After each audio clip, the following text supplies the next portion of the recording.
Hello, everybody. Happy Monday. Welcome to the Fumble Live. A lot happened over the weekend, so we're going to be filling you in on all the latest sports news. Make sure you're subscribed to our channel, tap the bell for notifications, give this video a thumbs up, leave a comment below, and share this video with your friends. Here's the Fumble Squad. We are down one member today. Britt's out sick, but I'm Devin Howard. You can find me on Instagram as @DevinHoward. Chris?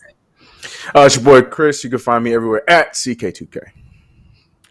Happy Monday, everybody. It's your girl, Jackie Ray. You can follow me everywhere at JRay the Fanatic. Chris, can I say something real quick? Chris. What? Oh, no. What is it? What? How's that Ben Simmons thing working out? How's that shooting Devin, every single game thing rocking out? How's that? All right. Ben let me down, man. He let me down. I don't understand. Like, I just shoot it. Like, he let me down. He did let me down that first game. It's okay though. I feel good though.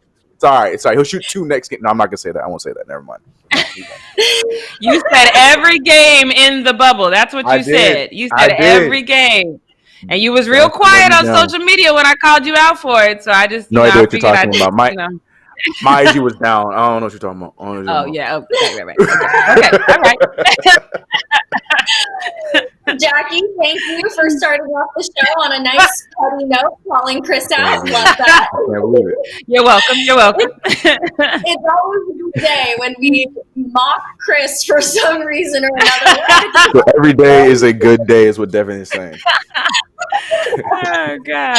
All right, you guys, well, let's just get right into this news for the day today because, well, first of all, I am very curious to hear your thoughts on this first story about Jonathan Isaac.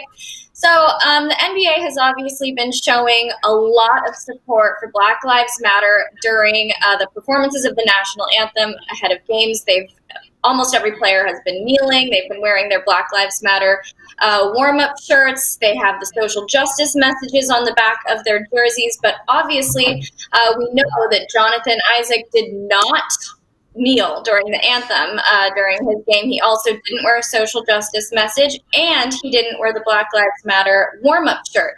So when asked why he chose to stand for the anthem, he said, quote, "Kneeling or wearing a Black Lives Matter t-shirt didn't go hand in hand with supporting Black lives. I believe that for myself, my life has been supported through the gospel of Jesus Christ, and that everyone is made in the image of God, and that we all fall short of God's glory, and that each and every one of us every day do things that we shouldn't do. We say things we shouldn't say. We hate and dislike whatever we hate and dislike, and sometimes we get into pointing fingers." He also added, "I don't think that kneeling or putting on a t-shirt for me personally is the answer. I feel like for me, Black lives are supported through the gospel. All lives are supported through the gospel. We all have things that we do wrong."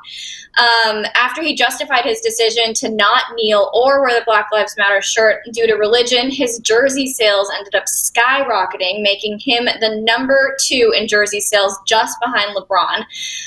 And then on Sunday, he went up against the Sacramento Kings. He ended up tearing his ACL. We have a video of that incident that Leo is going to throw up right now. Yeah. So that happened. Yeah, it looks painful. It doesn't look good. It occurred after he stopped past 2 opponents and planted on the floor in an awkward fashion. So now he has that injury. So that's just worth mentioning. It was big news over the weekend. So Jackie, I want to go to you first. I'd really like to just hear your overall reaction to this news. How do you feel about him using religion to justify not kneeling or wearing a Black Lives Matter shirt?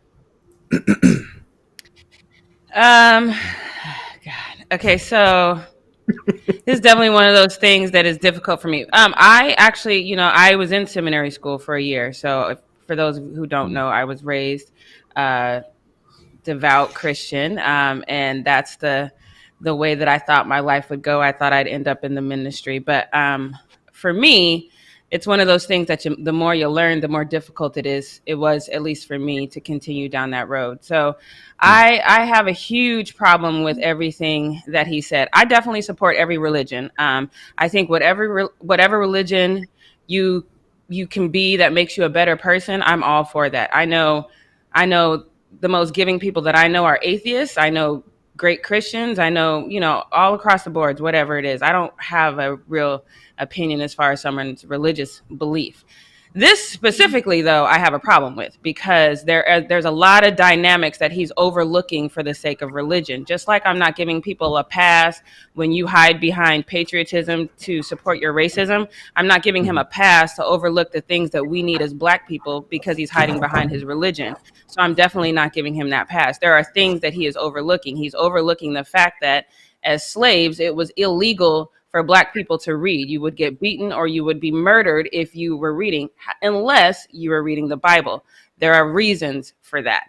Klans members use the same Bible. They believe in the same Jesus. So there are reasons for that. And then on top of that, you kind of have to look at who Jonathan is as a person.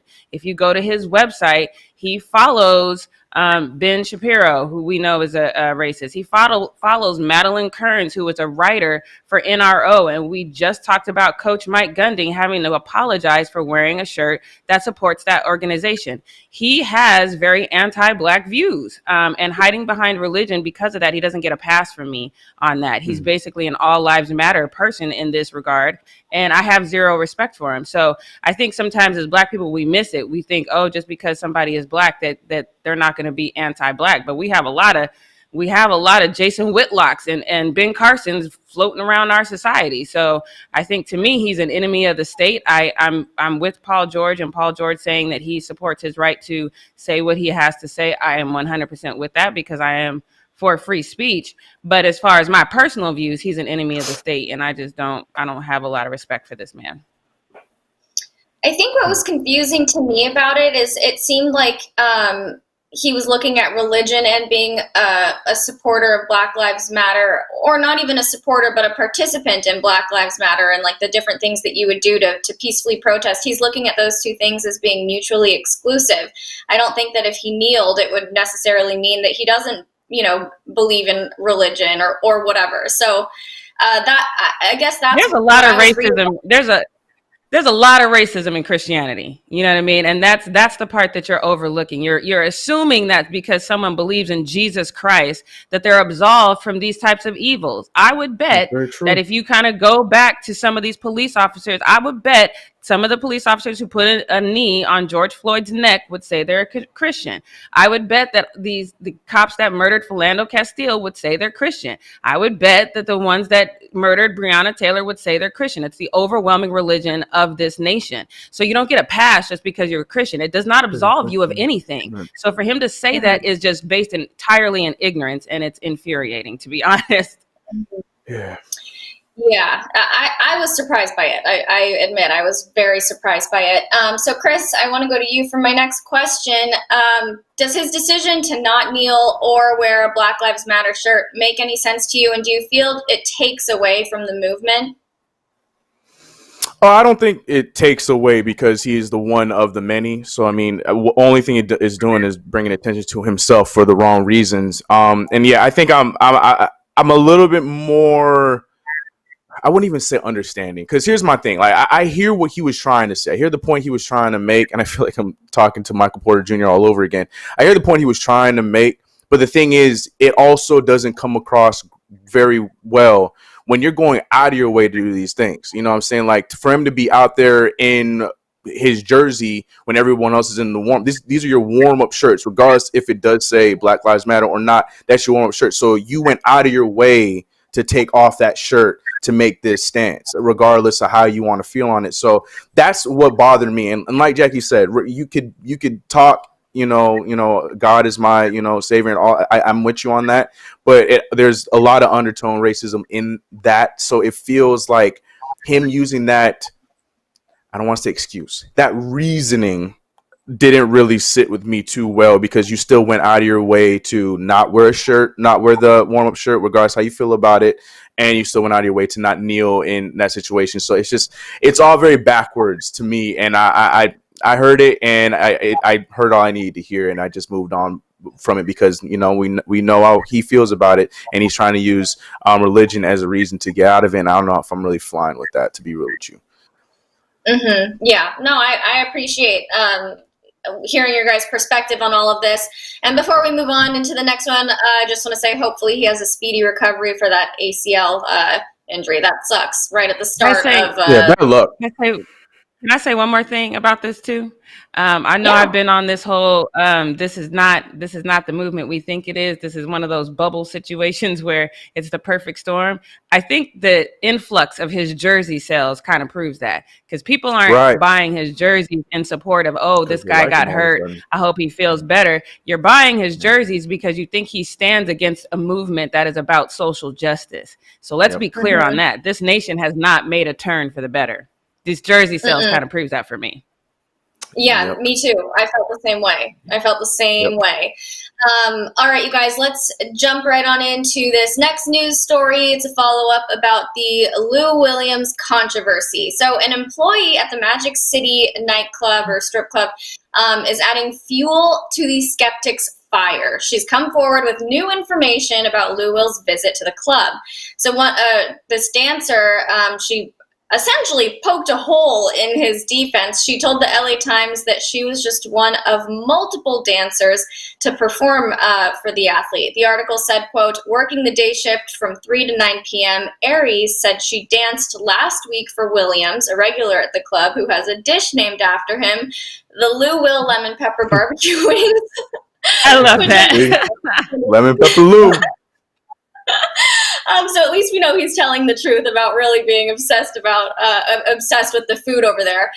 The article went on saying, quote, after placing an order with the Magic City Kitchen, the Clippers guard ambled around the club, Aries said, and she was one of the few dancers who performed for him, keeping a 6-foot distance. He tipped very well.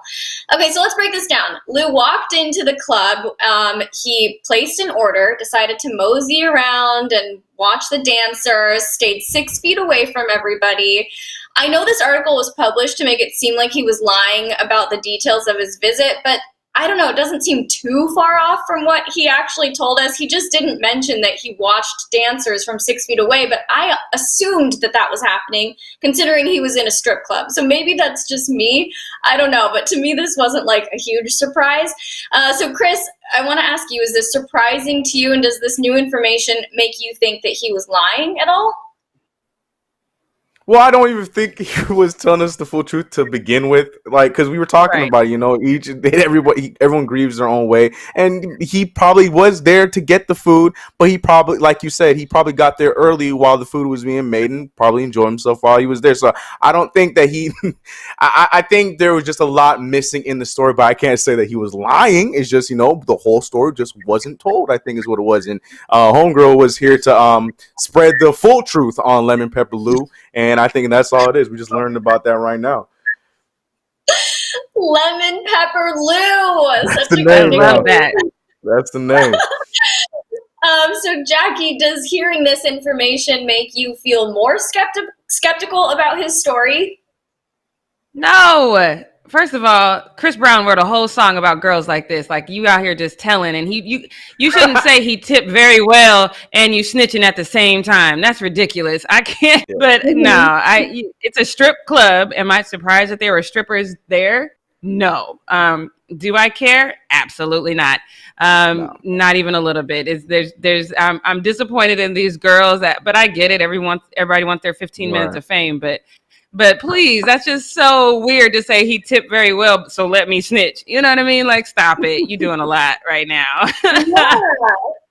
I know. And also, I don't think it incriminates is not the right word, but like, you get what I'm saying. I don't think it incriminates him anymore to say that people go from 6 feet away. Like, you're supposed to stay 6 feet away from people. So I don't know. I just thought that was funny. But some people think Lemon Pepper Lou Will is lying. Yes. We don't know. I like that. You know, now I really actually want to go and try these Lemon Pepper Lou wings. Is that weird that I want to go now and try these wings? No, it's not weird. Lemon pepper are like my favorite type of wing. So yeah, I definitely want to try them now.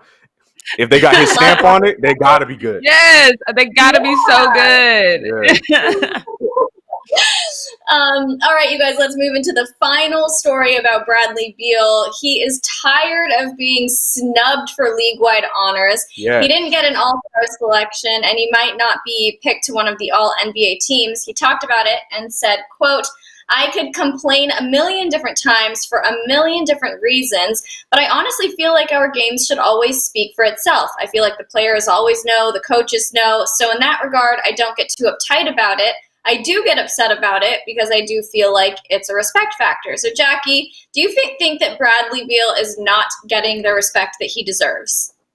Oh, absolutely. I don't think he's the only one in the league who doesn't get the respect that he deserves. But yeah, he definitely is not getting the respect that he deserves. He's like right behind James Harden, and James Harden, to me, also does not get the respect that he deserves in the league. So it's definitely, I've said this before, I'm going to say it again. It's definitely a like factor. It's definitely it's a popularity contest sometimes. I don't think Bradley or James Harden are on team popularity. And then, his team, Bradley Beal's team isn't doing as well either. So, and he opted out. So I'm sure people feel some type of way about you not taking this opportunity to go into the bubble when, all of your other fellow athletes did. So I don't think anything is really playing into his skills or his ability on the court. I don't think any of that is playing into this. I think it's all personal about how people feel about him personally, which is sad. Yeah. So, Chris, I can tell I already know the answer to this question for you just because you've been with Jackie. But are you sympathetic to a situation? Do you feel he's being too sensitive at all? What are your thoughts? No, I don't think he's being sensitive at all. No, I don't see that at all. He talk. I feel like he could talk more, and I'll have no problem with it, to be completely honest with you. But yeah, I am sympathetic to the situation because I think it comes down to like what we talked about when Britt had asked me if I think Sabrina is going to be, and I hope she feels better. But I asked if she was going to be MVP, and I said no, and it had nothing to do with her skill. It's the fact that she's on the Liberty that's not going to be a good team, and I feel like that is one of the bigger things that's going to weigh him down. He is the reason why the Wizards are in the bubble right now. That team is not a good team, and he was able to pull them within the playoff reach. And because they're still bad and outside the playoffs, people are not going to see that as enough, which is insane because that for him to do that with that team is ridiculous, So of course I sympathize with him, and I feel like he continues to be snubbed, and I'm sure he's also very upset because that's also going to be messing with his money, because if he ain't on no All-NBA team, that affects the contracts that will be offered, and that's not right. I mean, it's good for players, like Laker fans and Knicks fans that think that they can sign him because he's going to be cheap. But for Bradley Beal, the person, like that, you feel bad for him because he deserves the money because he is that guy, and he's showing it's just on a bad team, and it's unfortunate. So yeah, I do sympathize with him, and I think he could talk more if he wanted to, and I'll be with it. Yeah, Klay Thompson felt the same way last year. Exactly. when they didn't put him on the team, he felt like that was going to affect his max contract, and that's another thing we could talk about. Why is this selection or making this list, why does that affect your max contract? So I'm with Chris. Like, I definitely sympathize with him, and don't do anything that messes with my money, especially when I'm out here working my butt off. And when he earned it, right? I'm saying, yeah, exactly. Mm-hmm. Yeah, he definitely has earned it. Well, that wraps it up for me, you guys. For those of you in the chat, let us know what you think about Bradley Beal. Talking about being snubbed. Are you sympathetic to a situation? Just fill us in the chat. And now, Chris, take it away. Yes, ladies and gentlemen, it's time for Post Up with your boy Chris, Quarantine Edition. I do agree with you, Quinn. In the chat, Quinn Wade said Beal should have left the Wizards, so I don't feel bad for him. That is one little thing that you're right. He had the opportunity. He chose to stay. I'm with the loyalty, but at the same time, you could also make the argument that maybe he put himself in this situation. So, Quinn, you ain't wrong with that one. I still think he still should have been on the list, but regardless. Moving on to, Post Up, ladies and gentlemen. We got a big one, so I'm going to try to get through these, but there's a lot, and there's a lot of funny going on that happened this past weekend. Starting with Kawhi Leonard. Kawhi he was on a different level this weekend. I'm sure you guys, if you didn't watch it, you heard about the debacle that was the Pelicans versus the Clippers, and there's conversations that could be had about that game on its own, but we are going to be talking about the funny side of that when my boy Mook, or Marcus Morris, as you guys know him as, was out there messing with Android Kawhi, and he got a reaction out of him. But wait, look, he caught him. When he catches him, my favorite part is like the way Mook looks right back at him. He's like, "Yeah, what you gonna do? I gave you the bunny ears." Like, I love it. The whole thing is great. But Kawhi Leonard is always aware of the situation. What you doing? And he said, "Nothing. What you doing?" So it was great.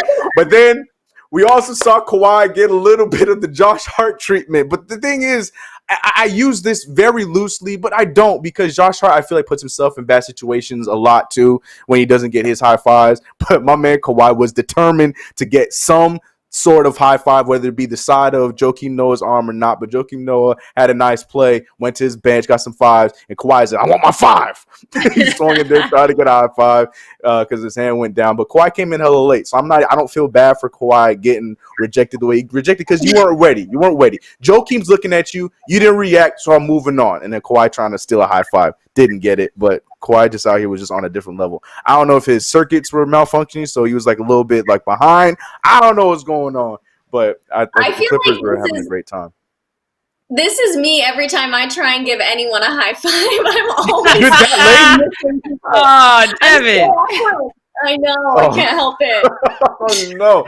Nah, see, Kawhi was hella late on that one. So, Devin, please, you got it. It's timing. It's about timing. You can't just be like, okay, the moment passed. Wait a minute. I do want a high five. No, it's about the timing. You see him coming towards you, be ready for it. Devin, no, right. I will not. We need a montage. We need a Devin montage like Josh Hart now. I feel like it's out there. I think we could find one out there. Oh my God. Well, even though we got a lot of moments of Kawhi on camera, I'll tell you somebody who did get a moment on camera and was not very happy about it. That was Russell Westbrook, because in between games, when the Rockets game was about to come up, ESPN did their normal, like, coming up next, Houston versus Dallas, and they're doing like the music's playing. But Russell Westbrook was not a fan of that camera being in the locker room. Like, yo, that camera, that light just went on. The hell's that doing up there? Hey, yo, Mike, someone go get that camera right there. The hell's that doing, man? I think they saw me changing. Bunch of perverts. What's going on? ESPN's doing this? Like, he was so upset about it. And the face was so perfect. We can get that one more time. Look at the face. Look, the realization. Like, oh, that shit on? Wait, hold on a second. Wait, are there cameras in this room? No, it's just that one. What the hell? Hey, someone get that. It's so good. I don't have the audio, but they're talking like about the game, like just so casually, like nothing going on while Russell Westbrook is going through all these emotions. So good. I'm so glad that the camera stayed on the entire time to get the whole thing, because Westbrook gives us great memes. We got the hot dog meme. We got the what? Now we got this one added to the list. Russell Westbrook getting a lot of memes, and it's great. But going from Russell Westbrook to Jackie's boy James Harden, because James Harden, he took the Marshawn Lynch route when he had every right to go on and be like, I told y'all, I'm the greatest. I'm James Harden. You see what I did to that boy, Giannis Antetokounmpo? Look what I did. But he chose the other route where he didn't even respond, because he was asked the question. For those who did not watch the game, the Rockets and the Bucks, down the stretch, James Harden made Giannis look very, very small in some great defensive possessions that he had against them. And the media wanted to know how he felt about it. And James Harden said, look, I got nothing else to say to you guys. So, James Harden, how do you feel about that defensive possession against Giannis Antetokounmpo? Difficult it was to defend Giannis Antetokounmpo. Next question. You saw the eye roll? Watch the tape. I got nothing left to say. Watch the tape. I've been trying to tell you guys. I ain't going to tell you. I got nothing to say right now. Seriously, because he stole MVP from him last year. I'm not answering this question. Y'all just let him steal the MVP from me? And as you've been saying, he's been trying to tell us. He's been trying to tell us. And the thing is, you've been trying. I've been trying. Ain't nobody been listening. Yep. I'll admit, I jumped on late, and I'm glad when I did, because Giannis. There's all the memes right now are great. Giannis trying to get past James Harden. You can see, it was a rough one, but Rockets came out and they're looking good in the bubble. The bubble Rockets looking pretty good. They are. Moving on from the Rockets to Jimmy Butler, who was trying to. I don't want to say trying, because I think he did make his statement, but Jimmy Butler, who had been on record, we were talking about, the sayings and the phrases that people decide to put on their jerseys, from peace to Black Lives Matter to vote and so on and so forth. Jimmy Butler had said that he had wanted to have no nameplate, just straight up his number and, go forward with that. The NBA had given him the initial answer that they would not allow it, but then they also told him it would be to be decided. So that isn't necessarily a no, and Jimmy Butler's not one to, if you're not going to give me a clear answer, then I'm going to be Jimmy Butler and I'm going to do what I want to do. So he did just that. Prior to his game on Sunday, he went out with his jersey with no name on the back. The refs caught him and said, no, Jimmy, you got to get a new jersey, put your name on the back. So I do have a question for this, because before I even go on, for those who don't understand why he wants no name on the back, the point of it for him is that he wants to portray the message that he is no different from anybody else. So he wants to keep his name clear because, just because he's Jimmy Butler doesn't mean he is any safer than any other black man that's on the street. And that was the message as to why he wants to go with no name on the back. And when that message came out, there were other players who jumped on the same sentiment and that were down to do the same thing. And I like it. I to be honest, I prefer that than a lot of these, phrases and names on the back of these jerseys, if you want my complete honesty. So for him to do that and then get the jersey flipped, there was then the argument that, and the thing is people trying to find some of the NBA, but I hear it. There was an argument that the NBA is allowing the players to protest and speak their mind, but only the way that they say they can. So Jackie, I have to ask you to that argument that people were saying on Twitter, do you agree? Or do you feel like, you understand the instance where they are making him have some sort of name on his back? I agree with the sentiment that they're making, the players protest the way that they deem necessary. I also understand. I also understand why that is, because I can imagine, some of the stuff you would get on the back of these jerseys if you let them say what they wanted to say. You could probably like John Moran, remember on the back of my jersey, right? Yeah. So, but I definitely think I definitely think the better way to go. Like, I love this. What Jimmy Butler is saying, the name on the jersey. As soon as I heard him say that, I'm like, that's the best idea, because I had such issues with the whole "I am a man" thing, and and I definitely had some people school me on that, and they took me back to the 1960s where black men were literally marching with that during the time of Martin Luther King and stuff. I get that, I get where it's coming from, but that I still watch those marches and have the same problem with that. Like, what kind of world do we live in where I have to tell you not to see me as a monster, but to see me as a man? So I have a problem with a lot of these, with the exception of Black Lives Matter, I have a problem with a lot of the sayings that are on the back of the jerseys, like vote, like just one word, you know what I mean? Like, some of them just seem a little corny to me. And I think the most profound statement that you can make outside of Black Lives Matter is nothing on the back of your jersey. Just being able to say that I'm not different, you take this jersey off of me and I'm driving down the street with the wrong cop, I'm just another black man. You know what I mean? So I definitely think he should have been allowed to do that, so it's one of those things where I get from a business standpoint why the NBA is putting limitations on it, but yeah, no, Jimmy. But why? Help me then. Yeah. Help naive Chris, because I don't. I honestly, like, I don't. I really do not get it. It's not like you don't know who Jimmy Butler is because he doesn't have Butler on the back. 22 on the Heat is Jimmy Butler. You know him by the hair. You know who that guy is. So I feel like everything you just said, like, I feel like it's such of any of these protests with the jerseys. To me, this is the best one. And it's one that actually has a meaning behind it that I completely agree with. Not saying that I like the Black Lives Matter. Yeah, of course there's some, but for the most part, this is one that I predominantly love because it was actually something creative rather than picked from this list that I'm giving you. So I don't understand from a financial point why. I feel like maybe not from a financial thing, just from a business standpoint. The business side is like, hey, we're the NBA. We gave you this list. If you can't pick anything from the list, you're gonna have your name. I think it's easy to say, for me, like if I was running, but I'm so and I don't. No, you're right. You're right. I'm signed because you're right. I'm signed because you're right.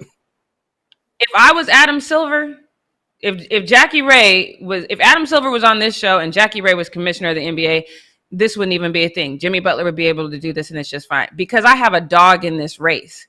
I am a black woman. Yeah. So this is a profound statement to me. I would allow it. And so I'm not trying to say, because you guys know I love Adam Silver, but I am saying that there is a point where you can kind of distance yourself from it because you don't have a dog in the race. And so for you, it just kind of seems like, well, why do you have to do this? I gave you this whole list. Why can't you just pick something from the list? No. So it might be a little bit of just putting your foot down and saying, no, we gave you a list. We're supporting you, but you need to do this in the way that we have deemed necessary, which is a horrible narrative to have. But again, when you don't have a dog in the race, I could see why you'd want to, be like, we're the business. You work for us. These are the rules we put down. Yeah. This is what's going to happen. Yeah. Okay. All right. I know. You're right. It's frustrating. That's why I side, because you're right. Yeah. Because you're 100% correct. I mean, and then that does make sense. And then I'm sure also on top of that, the other players, like I said, that want to do the same thing, and then it turns out that maybe not the Jimmy Butlers that are on the bench that are doing that, and it's a whole thing. Yeah, you're right. Whatever. But I do believe that the statement was still made because it took time for him to go and change the jersey. It took time. We're seeing this video clip now. We saw it. Now people are asking the question, why was he doing that? So I feel like he did make his statement. And they even asked him post game if he was going to be doing that again in other games. And he said, we'll see. So we'll see we will see what happens with that. But I do think, even though people are calling it an attempt, I think he did make his statement, and I loved it. I had no problem with this. So shout out to you, Jimmy Butler. I'm with that. All right, moving from them to the Blazers, where I'm calling these guys. You see Damian Lillard and CJ McCollum. I'm calling them the Ice Tub Boys because they were posted up in their little inflatable pools, icing up for their first game on Friday. And Damian Lillard's response to CJ McCollum is hilarious in this video. So here's the video. Game day, we out here, bubble life. Say what's up for the archives. That's all you get. That is hilarious. That's all I got for you.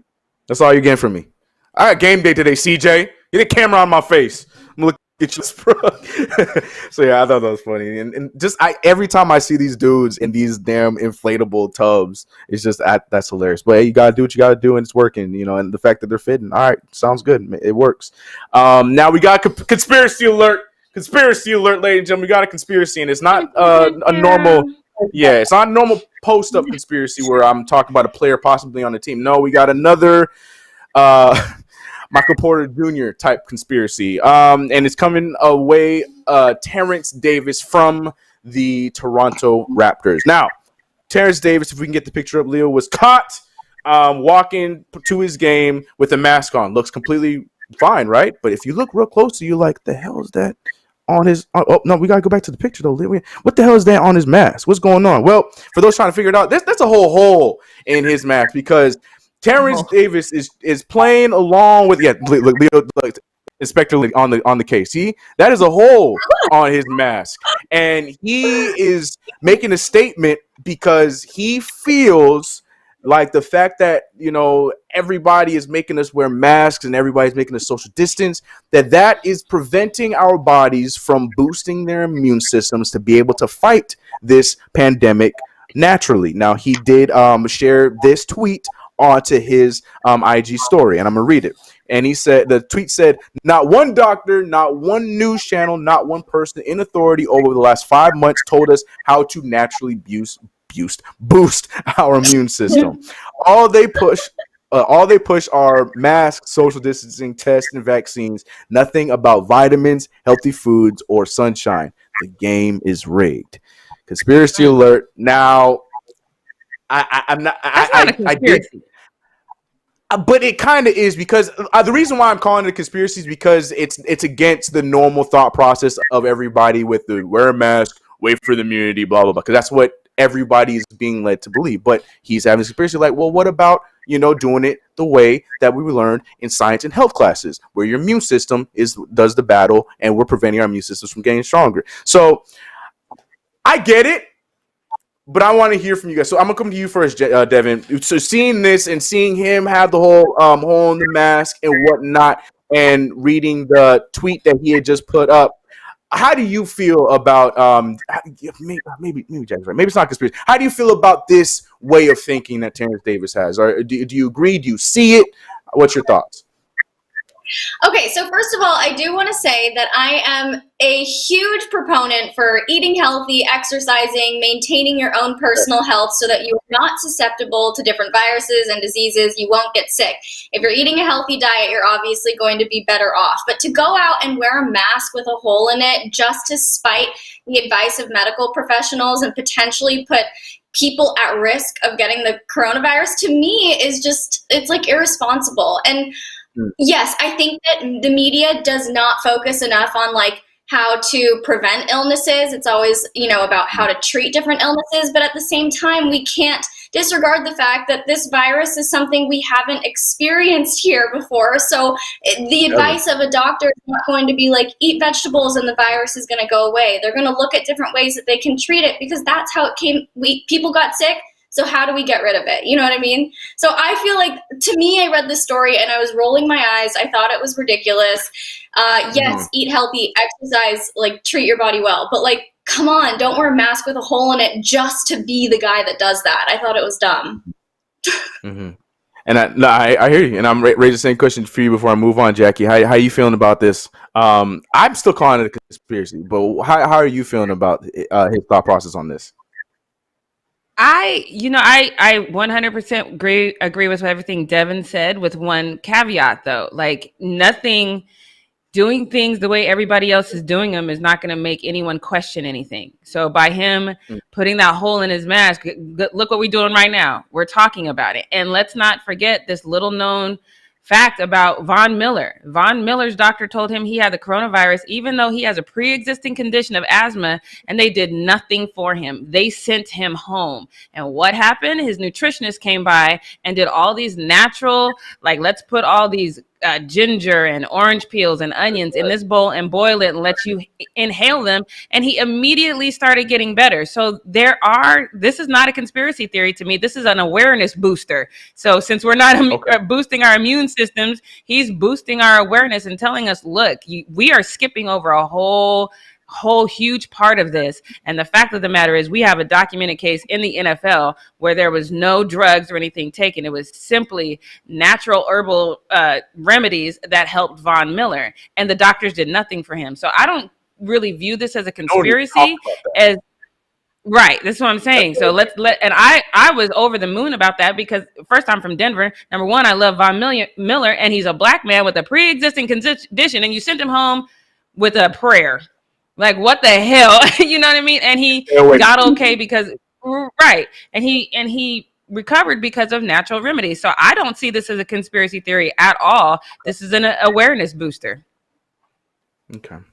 Yeah. Yeah, I agree with both. No, I'm not disagreeing with you guys. And I don't even think it's crazy. I mean, I think I'm more on the Devin side as far as the hole in the mask part, like too far, like unnecessary. But as far as everything else you guys said, I don't disagree. I do not disagree. It's definitely, something that people, I feel like, are leaving out because, people don't want to eat healthy and they think that, they can do whatever they want, just wear the mask and everything will be fine. But that stuff definitely helps you.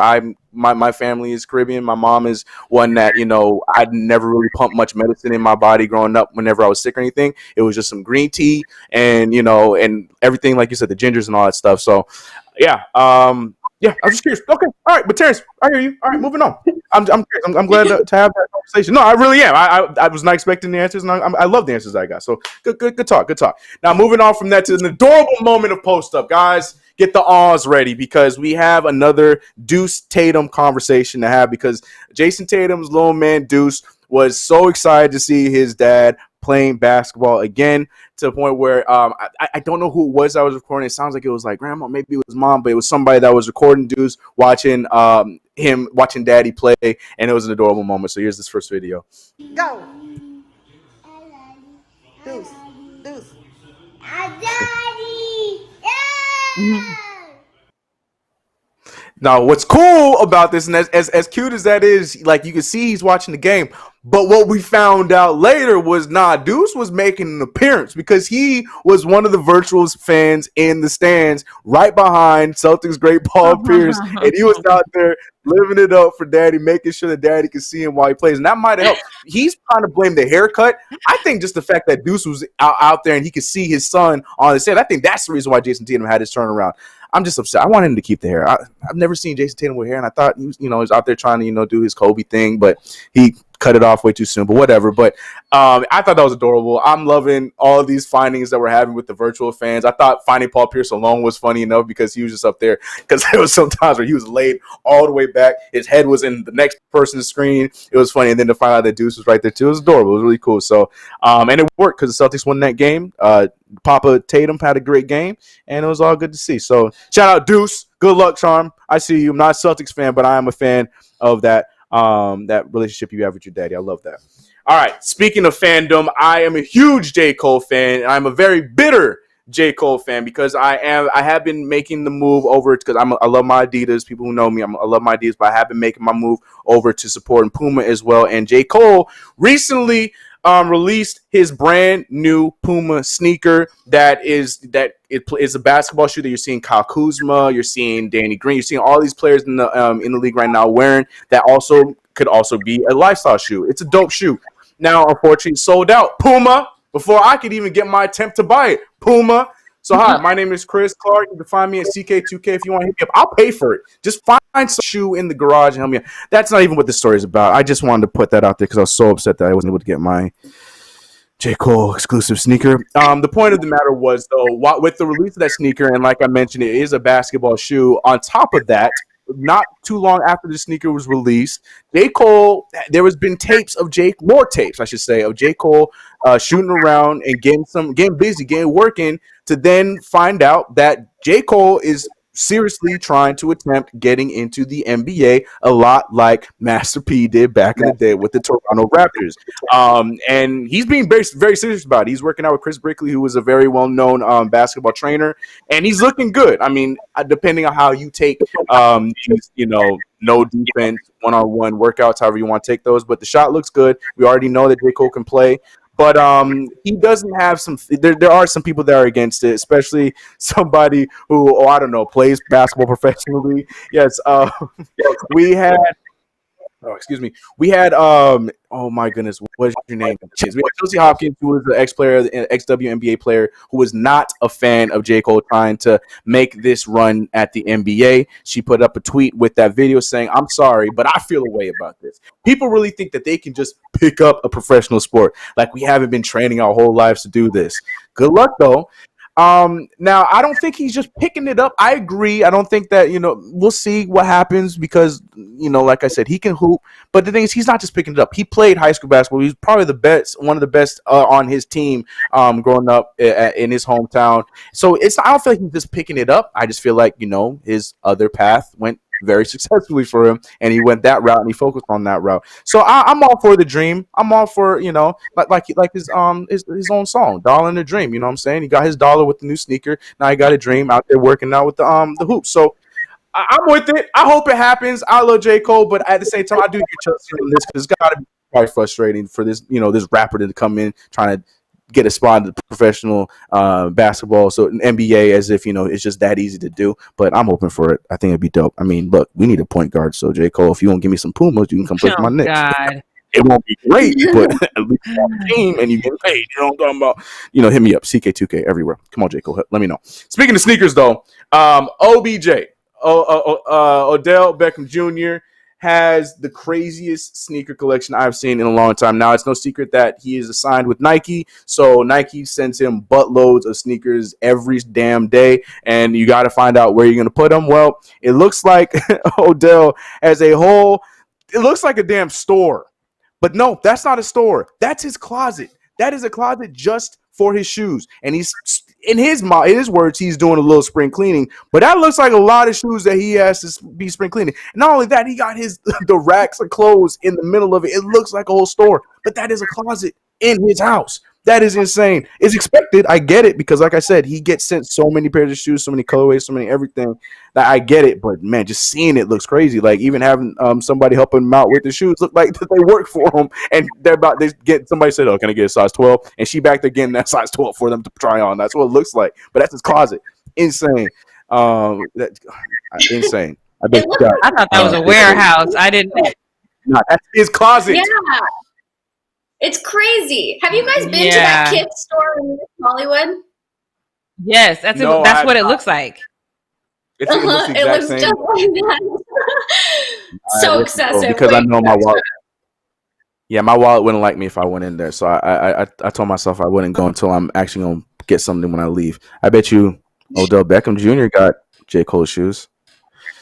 Oh God, Chris, let it go. CK2K, it's the Puma everywhere. CK2K. All right, last but not least, I'm gonna send you all with some John Wall footage. That's right. John Wall, who has not played in 2 years. We talked about his teammate Bradley Beal. John Wall is looking like he is ready to go. This latest workout video was dropped by him and his team, and he's looking good. I, for one, if you know anything about me over on my channel, CK2K, I'm not a fan of workout videos. Never have been, never will be. But it is nice to see John Wall moving. Those are the big things I care about because we know the injuries that he had. He's moving fluidly. He looks good. The jump shot is there. I'm sure people are excited about that. But anybody can look when you ain't got defense on you. But how you feeling about this? Because John Wall hasn't been gone. He's been gone for so long, and he's doing 360 dunks. He's running around, doing great. How are we feeling about this? John Wall is almost back. Are we happy about this? I love it.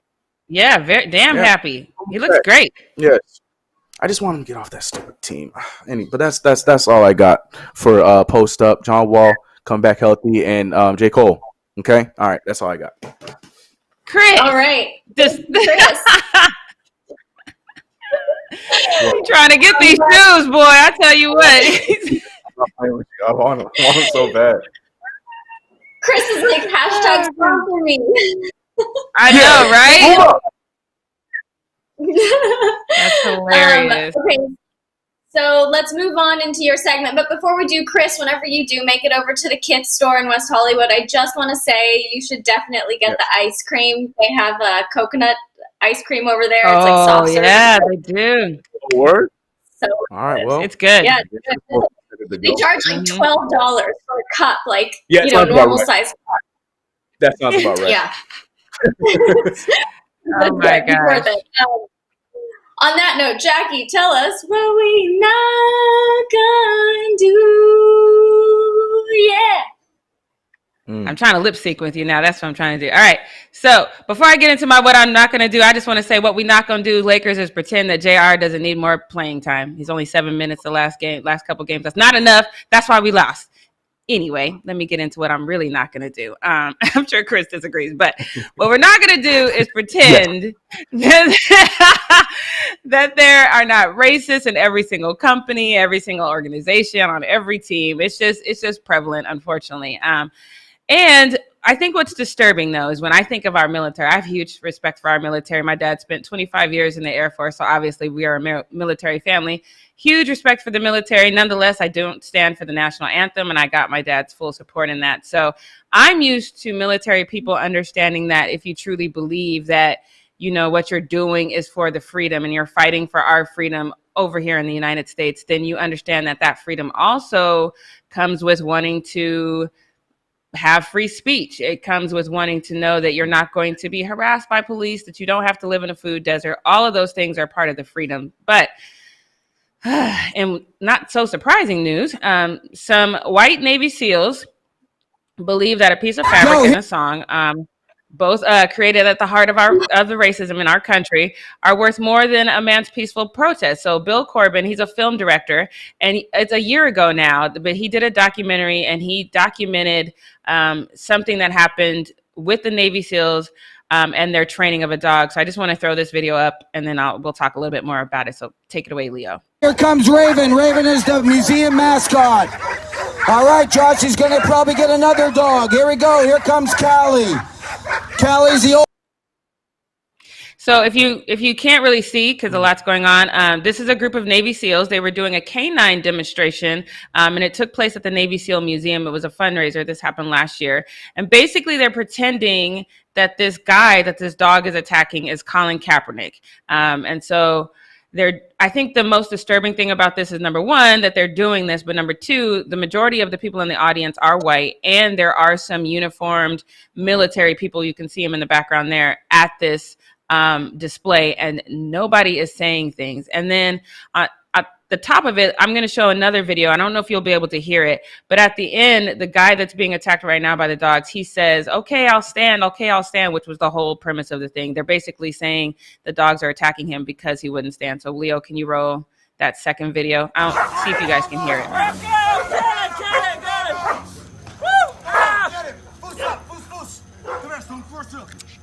Now, of course, the Navy SEALs have issued a comment. It's a long one, but the Navy Special Warfare Command is what the Navy SEALs, their full title is, and they said they became aware of a video today of a Navy SEAL museum event posted last week. and the military is working in a demonstration. In the demonstration, the target is wearing a Colin Kaepernick jersey. The inherent message of the video is completely inconsistent with the values of the Navy SEAL warfare and the U.S. Navy. We are investigating the matter fully, and the initial indications are there were no active duty Navy personnel or equipment involved in this. Now, I don't know. That could be true. I don't know. I definitely see some uniformed military standing in the background that are fully okay with this. So I can't say. Now they are trying to say that the Navy SEALs, and specifically the Navy SEAL Museum, that's what they're trying to say, that this is a museum thing, and that's not a part of the Department of Defense. But I clearly see military vehicles. I definitely see uniforms. So I don't know if I'm really buying their excuse, but at the same time, I'm so over this narrative that I'm not surprised at all, and I don't have a lot to say about it. So Chris, I'm going to go to you. Obviously seeing something like this and knowing what they're basically saying, how does that make you feel? What's your first thought with this? It's just so unnecessary. It's of course anger. And when I saw this video on Twitter, it's just unnecessary. Like, I understand that, they feel how they want to feel. They're going to, push what they want to push. But at the same time, just seeing this and having to be shared, and now we're going backwards. And it's just so damn frustrating to keep seeing crap like this to this extent. And then for them to have that response when, like you said, you can clearly see that there are dudes, full uniform, gun in hand and stuff like that. So you can't say that those are just people dressing up, playing dressed up. They wouldn't have who knows where we are still in America, so who knows? But it's just, I don't know. The whole thing is just frustrating. It's sad. It's really sad that we're still so far behind in so many different ways. Yeah, I think I feel the same way I feel about, I think it was 2 years ago, we found out that there were some police officers that were going to do target practice, which they have to do as police officers. They do have to post certify, I believe, every 6 months. And on their certification trip, they were using Black men as their targets, just random Black people they posted on the target. So for me, it's knowing that these are the people that are supposed to protect and serve you that have this mindset. And now these are the people that are supposed to defend you in your darkest hour as a nation that have this mindset. As Black people, I don't know how we're supposed to feel safe anywhere at any time at all. But sticking with that's crazy. Yeah, that's crazy. So sticking with the theme of our country, let me just say this. What we're not going to do is, we talk about you guys a lot, that you guys are headline readers.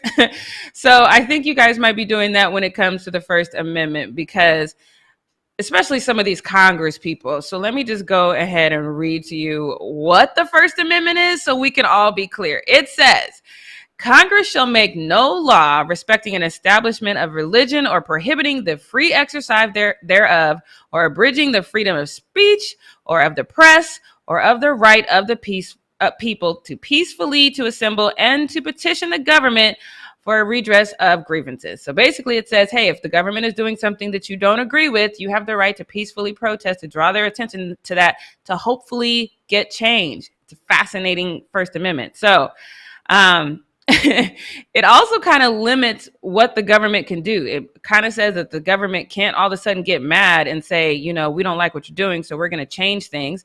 But that's exactly what Republican Senator Sean Robert wants to do. He released a statement that describes the NBA players as anti-patriotic, and they're showing disrespect to the American flag and all it stands for. In his statement, he said, if the Oklahoma City Thunder leadership and players follow the current trend of the NBA by kneeling during the national anthem prior to Saturday's game, perhaps we need to re-examine the significant tax benefits the state of Oklahoma granted to the Oklahoma City Thunder organization when they came to Oklahoma.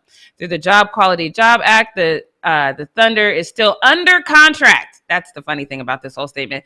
Under contract to receive these tax breaks from our state until 2024. He went on to say, rather than giving tax breaks to an organization that supports defunding police and dissolution of the American nuclear family, that perhaps they could, donate that money to the police. There are a lot of things wrong with this statement. First of all, he said they're under contract. So he wants to figure out a way to breach the contract. I don't know if you know anything about NBA attorneys, but they are well paid for situations like this. So the fact that you want to breach a contract is hilarious to me. This is a long statement. I only wrote parts of it. He calls Black Lives Matter a Marxist group, which Marxism refers to basically communism.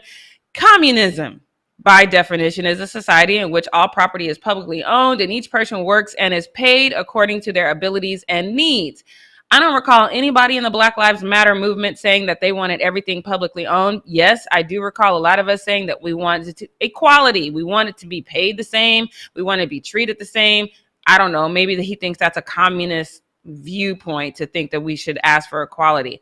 It's just a weird thing because, especially when you think of Oklahoma as a whole, if they actually pushed this and they got pissed off and was like, yeah, we'll just relocate because y'all are tripping, and the OKC Thunder actually left Oklahoma, they would literally only be known for the Oklahoma City Bomber and wheat. There's like not a lot else going on in Oklahoma. So stand down is what I'm saying. And then on top of this, I want to just go ahead and put that nobody cares, obviously, because as you know, OKC Thunder did take that knee. And this is why. This is Sean Roberts. He has all of 366 followers. Nobody gives a damn, Sean. Say less. That's all I have to say about that. I don't got anything. Devin, anybody got anything to say to this man? I mean, he's obviously thinks he holds a lot more power than he really does. Dumb. Another dumb moment. Yeah. Another dumb moment. At least. No, I got an image of him just being like, yeah, who's with me, guys? And he looks around and nobody's with him, just the two people that's right behind him. Like, yeah, no. Seriously. No power. Seriously. But that's all I got for what we're not going to do. Thank you so much, Jackie. And now, Chris, I know you have something to share with us for the Equal Justice Initiative, so I'm handing it over to you. Yes. Yeah, if you guys are new or if you guys are coming back to all these lives, if you guys know by now that we have been partnered with and we have been in support with the Equal Justice Initiative. For those who do not know what the Equal Justice Initiative is, it's an incredible nonprofit organization that provides legal representation to prisoners who may have been wrongfully convicted of crimes, poor prisoners without effective representation, and others who may have been denied a fair trial. Now, we've been sharing tons and tons of stories of just how unfair the justice system actually is and actually can be today. And today's story I want to talk to you guys about is Dean Cage. Now, Dean Cage served nearly 12 years in an Illinois prison and 2 years in jail awaiting trial before he was released and exonerated due to DNA evidence that he didn't commit the 1994 rape for which he was serving a 40-year sentence for. On November 14th, 1994, a 15-year-old Chicago girl missed her 6:20 a.m. bus to high school and began walking to the subway. It was dark outside, and the girl noticed an African-American man approaching her. He was wearing a black leather jacket and a distinctive hat with a snap. Seconds later, the man punched her in the eye and dragged her to the back porch of a nearby house. Once he was there, the man sexually assaulted this girl. He then forced her to rub dirt on her body, and he fled the area. The victim ran to a newspaper vendor and called the police. The victim gave a visual description of her attacker to police, saying he was an African-American man between 25 and 30 years old. He was about 6 feet tall, and he had a beard. The next day, she helped officers create a sketch for the perpetrator. She identified Dean Cage as the attacker. Officers then conducted another lineup at the police station where the victim identified Cage by the sound of his voice. The victim testified that she was 100% sure that Dean Cage was the perpetrator, pointing at him in court saying, "He raped me." Cage testified that he did not commit this crime and was with his fiance at the time of the crime, and his fiance also testified that they were together at the time of this crime. But the judge convicted Cage anyways and sentenced him to 40 years in prison. Now, later on in 2005, DNA testing was finally done, and the DNA that was found on both the victim's clothing and the rape kit swab did not match Cage, proving his innocence of the rape. He was released on May 27th, 2008. Now, this is after he was serving nearly 12 years in prison and 2 years in jail of his 40 years that he was originally sentenced to for a crime that he did not commit. Now, this is why this EJI is as important as it is, because there are tons and tons and tons of other stories, a lot like Dean Cage, that are going on right now, and EJI, is doing everything in its power to help free men and women like Dean Cage that are being wrongfully committed. Now, if you want to be a part of this movement, you want to help out, please go to EJI.org and learn everything that you need to learn about this amazing organization. Donate right there as well. All of our proceeds are going to them, with the donations that you give to us, and we're doing everything in our power to give them the power to help people like Dean Cage be free of crimes that they are being wrongfully committed for. And that's my piece on that. Donate, please. Thank you so much, Yes, Chris. please. You guys head to EJI.org for more information, and we'll be continuing this on as usual. But that wraps up the show for the day, right on time, right at noon sharp. Yes. So great job, guys. Let's We will be back again tomorrow at 11 a.m. Pacific Standard Time as usual. So subscribe and ring that bell so you know when we're going live. Leave a comment below. Share this video with your friends. All right.